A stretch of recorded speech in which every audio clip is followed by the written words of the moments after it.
Hey nerds, Farmer Jesse here. Welcome to Growers Daily, your daily dose of ecological farming insight. It is Thursday, January 15th, 2026, and today we have a load of topics to cover for reasons that will make sense presently. We are talking about alfalfa pellets, plastic mulch inside of your sod, stink bug infestations, sanitizer in wash water, should I swap my tractor for a walk behind, and a small fruit conundrum. So many topics. Love it. So let's do it.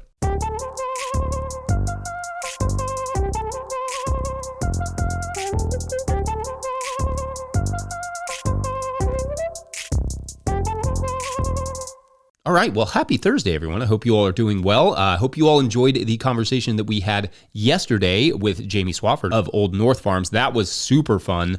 Check that out if you missed it. It is way back to cold here again. Not a surprise in January, but I was kind of getting used to the mild winter there for a minute. And the kids are out of school for the slight amount of snow, but I think also the cold. And anyway, I didn't get a whole lot done yesterday, except finished out some planting of lettuce in the tunnel and got it prepped to survive this cold weather. We're going to hit single digits again for a couple nights here coming up. So that's like basically negative 12 to 14 degrees Celsius. And that will take a little extra covering, but we're inching closer to that goal of lo-fi March lettuce. Should be tasty. I'm looking forward to it. I could use a good March salad. Anyway, today we are going to try something a little bit different. I definitely need to catch up on Patreon questions as I'm still back in November on these things right now. We're almost there. So we're going to try to fit 6 questions into today's sort of Thursday recap episode in a bit of a rapid fire show, which should be fun. I will still give as much detail to the answers as I can, but maybe without so much rambling and sidetracking as usual. Getting started, our first Patreon question comes to us from Patreon member Lainey,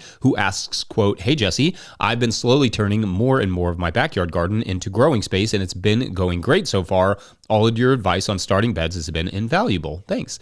I do have a small problem that I imagine is pretty common for backyard gardens, which is sod netting, that thin plastic mesh that's common in the bottom of sod rolls. I don't have serious compaction problems, but I have been doing one-time tillage of new beds to incorporate amendments and break up the sod where it is a little more compact. I really don't want to till a bunch of tiny shreds of plastic into the soil, so I've been trying to remove the stuff by hand, but it's incredibly time consuming. It's usually under about an inch of soil, and it just pulls apart if I try to yank it out by hand. The best I've come up with is digging it out, but it's a ton of labor. Any suggestions for dealing with this stuff?" End quote. Okay, so thank you, and bummer to have to deal with the netting. So just for a little background, the reason that the netting is in some sods, at least to my understanding, there may be other reasons why somebody would put it down, but is that sod growers, which is a whole giant industry that may deserve its own segment one day, it makes it so that they can pull their sod easier and earlier by laying down the plastic netting at seeding time. Then the grass grows through the netting, and then they can more easily lift it up, roll it up, ship it, and then the landscaper, whoever, can easily just roll it back out. Bingo bango. Now, there is not likely to be a super easy to deal with this netting, except perhaps renting a sod cutter of your own. I think Home Depot maybe rents them, or asking someone with one to come and pull up the sod for you.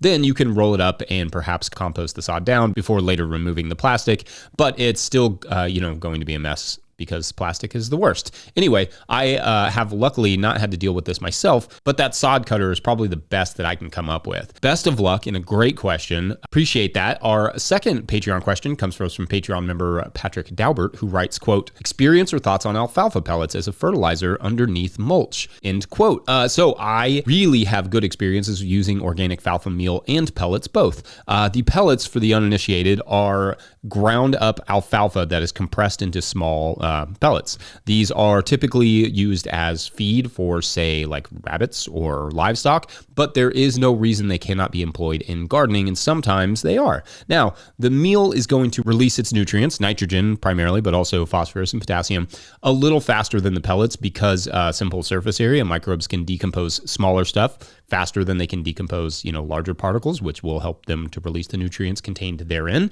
But if you don't need the nitrogen right away and want to spread the effects out over the course of a season, like for a long season crop like tomatoes or peppers or whatever, then the pellets make all the sense in the world. Whether they need to be under the mulch, though, just depends on the mulch. In a compost mulch system, you could just sprinkle the pellets on the surface and cover the pellets up lightly with just like raking them.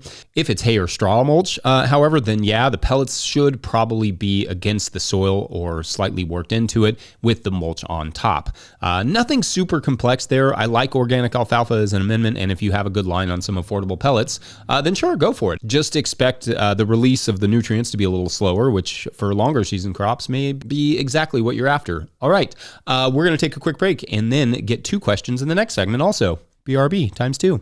BRB. That may have been 3. No, I think it was 2. Today's episode is brought to you by Ohio Earth Food. So you got your soil tested or need your soil tested, it's time to contact Ohio Earth Food. Since 1972, they have been growers' trusted source for organic soil amendments to apply before you plant to prevent those deficiency symptoms that limit production. Their knowledgeable staff have all been a part of certified organic operations and can help you choose the best products for your soil and deliver or ship them right to your farm. With locations in Northwest Ohio and just north of Madison, Wisconsin, Ohio Earth Food wants to be your partner for organic inputs. Don't count on luck this year. Start your seeds in the Seed Catapult potting soil and put their Revita fertilizers in your beds, and rest assured that your plants will have all the nutrients, stimulants, and energy for whatever comes their way. Feed your soil and let your soil feed the plants. Visit them at ohioearthfood.com. Today's episode is also brought to you by High Mowing Organic Seeds. High Mowing Organic Seeds is celebrating their 30th anniversary with 48 fabulous new varieties for 2026. Highlights include downy mildew-resistant cucumbers, a poppy that looks like cotton candy, and 12 new tomato varieties. High Mowing offers more than 750 varieties of certified organic, non-GMO vegetables, flowers, herbs, and cover crops, all trialed for optimal performance in organic growing systems. High Mowing has the professional quality seeds and supportive grower reps to get you from seed to harvest. Visit highmowingseeds.com to request a catalog and use code 26NOTILL, all caps, for 10% off your order of $100 or more. That's highmowingseeds.com. All right, back to the show. If you, the listener or viewer, are enjoying this podcast, getting even a small amount of value from it, consider supporting our work. Over at patreon.com/no-till growers, I will try to get to questions from everywhere that questions come in, but I will always get to your Patreon questions. Now, today's third Patreon question comes to us from Patreon member Steel Road Farms, who writes, quote, "Afternoon, Jesse. I have an infestation of brown stink bug. It's a real pain to deal with as I am organic and have never dealt with them before. ATM, which I think means at the moment and not Atletico Madrid, they have turned at least 70% of my produce to the bin. Please help." End quote. All right, so this is not an issue I've personally had to deal with beyond just having stink bugs like hanging about, collecting in random places in the garden and house. But as a pest, not so much. However, here's what I would recommend to do. As I told Steel Road Farms at the time, because they threw in the helpful alarm bells in there, I would get a hand vacuum and vacuum them off all of the plants that you can, and then cover those plants with row cover to exclude them. For disposal, I would dump them into a bucket of soapy water. To the soapy water point, some folks will put a light above the bucket of soapy water overnight, and then the stink bugs will apparently fall into the bucket. Or you can, knock them off into the morning. That's not my favorite option, as you are liable to get other beneficials in the mix that also like light, but it could work in a pinch or in an infestation. And the soap helps to change the surface tension of the water, making it hard for them to stay afloat, in case that's not clear why the water has to be soapy. Nothing to do with the smell, though. It's, not to do with the smell. Our old friend Kaylin Clay, remember them? And or sticky traps can work as well if all else fails. I would start with trying to get the numbers in check, and then you can look into some of the organic treatments such as sulfur. And in fact, they wrote back shortly after this question and said, quote, "Thanks so much, mate. It seems to be working. I'm also spraying sulfur where I can actually see them. That also has reduced the numbers by a great deal. Thanks again," end quote.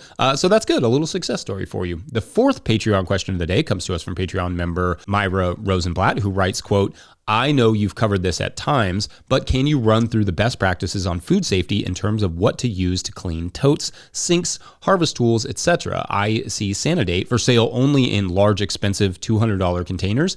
Is this what I need to buy? Is this used on washing produce as well? Thank you so much for your show, Myra." End quote. All right, great question here, Myra. So Sanidate is a general use chlorine alternative made from peroxyacetic acid and hydrogen peroxide. It is considered relatively benign in comparison to bleach, and Sanidate is improved for use on organic farms, which is also OMRI listed. Now, in large part, it's used to sanitize tabletops, bins, knives, etc. after harvesting and packing. It is also sometimes added to the wash water in very low concentrations just to sanitize that as well. However, this is generally only if the water source you are using is from, say, a well or a tank where, that element is a little bit compromised. If the water is coming directly from the county, it's already pretty sanitary when it gets to you, but food safety is always paramount. So if you feel like your water or the delivery system of that water is at all imperfect in terms of food safety and contamination, then adding the recommended amount of Sanidate to the wash water isn't a bad idea. You don't want to make anyone sick, and at a certain scale, the FSMA, Food Safety Modernization Act, may require you to use some sanitation like that in your wash water. Now, there is not much you can do about the price. It's just kind of expensive, but it will also last you a very long time, or you can maybe go in on a bottle with a friend. Right now, Johnny's has a 2.5 gallon jug of the 5.0 for $125. The recommendation for wash water is something like 0.4 teaspoons per gallon. So that little jug covers about 4,800 gallons of wash water, or like 2 cents per gallon, something like that. So anyway, I hope that's helpful, and I do appreciate that you're thinking about these things. Food safety, again, paramount. Otherwise, we're going to take a quick break, and when we come back, should someone change their bed size to fit old equipment, plus a nitrogen issue? Be right back, and then back again. Today's episode is brought to you by Johnny's Selected Seeds. Johnny's Selected Seeds is a proud supporter of Growers Daily. At Johnny's, they do more than sell seeds. They grow them. They trial them to see how they perform on Johnny's research farm in Maine and across the U.S. and Canada. Only the best varieties are added to their catalog and website. When you need proven varieties you can count on and detailed guidance from seedling to harvest, consider Johnny's your trusted growing partner. JohnnySeeds.com. That's JohnnySeeds.com. All right, back to the show. Okay, so on our rapid fire day, we've got a couple more questions to knock out. Patreon member Flexion writes, quote, I have a conundrum. I am starting a no-till market garden entirely from scratch on 1/4 acre of land that used to be forest/pasture. I am just starting to plan my beds and start soil prep. Today, I found out that my family's small tractor only has 23 inches of space between the wheels. I wanted to do 48-inch wide beds per your suggestion, or at least 30 inches. Do I change my bed/path width size based on this, or stick with my original plan and consider purchasing other equipment like a walk-behind tractor, end quote. I love this. This is an interesting question. So technically, you can grow on 20-inch beds if you want to. Nothing against that. It'll be more like row cropping, but if you're planning to manage everything with a tractor, then that's fine. It just requires, more space overall. Like you're going to need a bigger space to fit the same amount of food. The first question I would have, though, is what do you want to use the tractor for? Is it managing the pathways? Are you going to be prepping bed tops with it? If so, what implements do you have or have access to for that?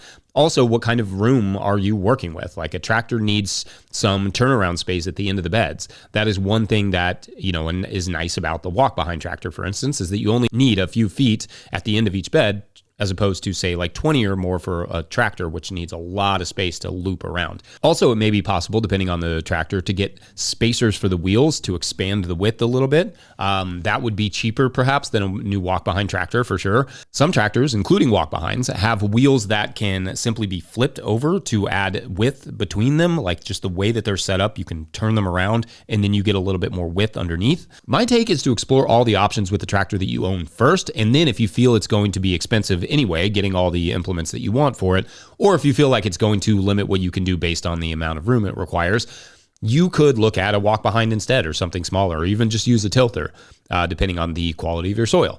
To clarify as well, I don't recommend any bed width necessarily. With farming, it's all about context. Wider beds make sense for me in my context, but maybe if I owned a tractor already and had the space, I would work with what I've got. I bet some tractor heads will have some good thoughts on this as well in the comments. Good stuff. Now, our last question in this rapid fire session is another one from Patreon member Steel Road Farms, who writes, quote, just wanted to firstly thank you for your inspiration and knowledge you continue to share. I have a question regarding nitrogen in my soil. I'm from Western Australia in a hot, temperate climate. I'm in my first year of growing and at this stage approximately have 1/4 of an acre in production. The area used for gardening was previously used for cropping things such as hay for feed for the sheep. I'm now a no-till grower. Everything I do is broadforked and we compost mulch. I also fertigate once or twice a fortnight using a seaweed and liquid compost mixture with some molasses, and everything is growing growing very well, except for when it comes to fruit production. I'm getting very small fruits, such as corn, watermelons. A fellow grower has informed me that I'm probably low in nitrogen. I'm thinking that he may be wrong, and I'm lacking potash. What are your thoughts on this, Jesse? Thanks again, and thumbs up from Australia, end quote. All right, thank you, and good questions here. So seaweed extract is somewhere around 241 or a 322 NPK, depending on the product, which really should take care of both the nitrogen and the potassium issue. With the compost, you've got the phosphorus covered as well. So let's just step back for a second. Small fruit can be indicative of a few other things that aren't necessarily nutrition. Sometimes excessive nitrogen can cause small fruits as well. Giant, healthy looking plants with small fruits is a good way to identify that issue. And with the compost, that could be what you're running into. And in conjunction with the compost and the seaweed, that could be what you're running into. Another one is just moisture. Is that field being adequately watered? Poor pollination can sometimes cause small fruits in cucurbits and isn't easily solved in the moment, but could simply be a lack of flowers around the farm and their pollinators. If plants are spaced too tightly, that can cause issues with small fruits as well. If plants have too much weed competition, same thing. Compaction as well. Is the soil beneath that compost mulch really hard? That may be making a difference in the fruit quality. I'm going to guess it's not a lack of nitrogen or potash present in the soil, though the only way to confirm that is with a soil test or sap analysis. Maybe think on those other possibilities first and then explore nutrient management, because oftentimes the issues are simpler than it may seem. More physical, like water or compaction, than chemical. Anyway, I hope that was helpful. All of it, all those questions, that was fun. Growers, feel free to put your 2 cents in the comments as well, as you always do, and always do a great job of, and we will talk a little bit about it tomorrow. Otherwise, I think this Thursday is finished. Don't forget, No-Till Growers is now a nonprofit 501c3, so donations are tax deductible and greatly appreciated. Please make sure to like and subscribe and or follow wherever you're getting this podcast. That's an easy way to help us out as well. Enormous thank you to all of our show sponsors, and if you'd ever like to sponsor the show, you can reach out to Farmer Michelle at no-tillgrowers.com. Huge shouts to Willie Breeding for the theme music, Mike Hilbert for the production help and editing, and also my wife Hannah for absolutely everything in the world. Also, shouts to Epidemic Sound for the background music that you can hear. Pick up a hat or a copy of my book, The Living Soil Handbook, at no-tillgrowers.com to support our work. Big thank you to everyone over at patreon.com/no-tillgrowers, where at a certain level, or if you just bump up from one level to another, or you sign up in the month of January, janvier, you get a shout out on the show. So big shout outs today too. It's a little bit of a mystery. We'll get there. Adam Stickler, Rebecca Sullivan, and Thomas. Shouts to all of you. Double shouts to Thomas for being a bump up. So you will remember that this week's story is a farm high school story, a school based on a farm, but is also, with the hopes of creating farmers.